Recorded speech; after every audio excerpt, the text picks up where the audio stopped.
ผ่านภูเขาเบาบัง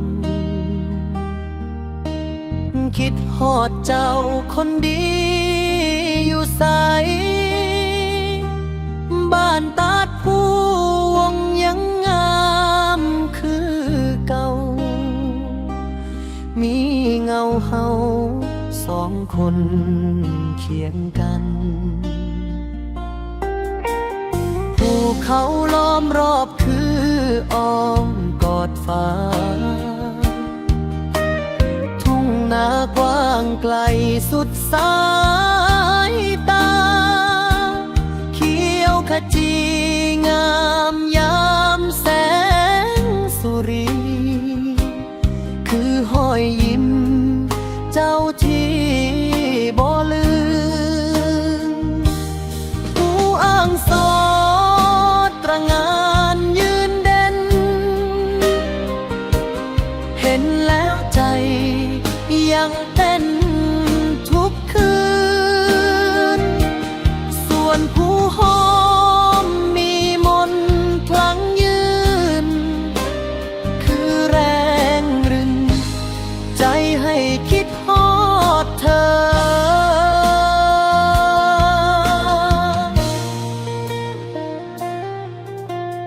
ยามลมหนาวพัดมาเบาเอาเฮานั่งเว้ากันอยู่ข้างคันนาเสียงหัวใจมันบอกว่าเจ้าคือคนสำคัญหักเจ้าหลายเด้อสาวพวงบ้านเฮาท่ามกลางภูเขาเฮามีแค่กันท้องนาเหลืองทองรอวันเก็บเกี่ยวคือใจของเฮาที่รอหักมันบ่มีหยังงามเท่าเจ้ากับบ้านเฮาลมหนาวพัดเบายังมีเฮาข้างกัน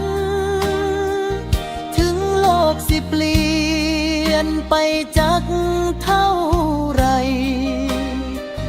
หัวใจยังอยู่พ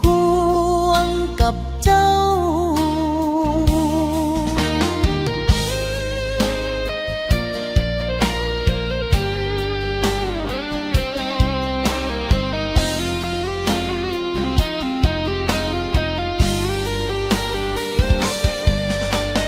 ยามแรงแดดอ่อนลับภูเขาเงาเฮาสองยังเคียงข้างกันเสียงจักจั่นร้องกลางทุ่งนาคือเพลงฮักของบ้านเฮา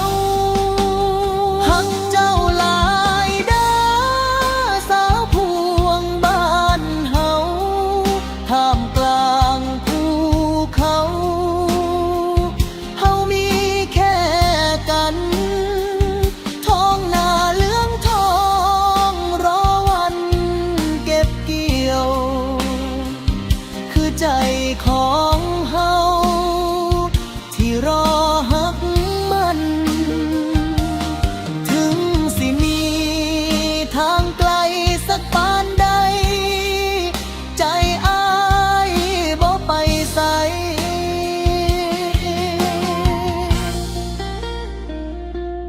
ยังอยู่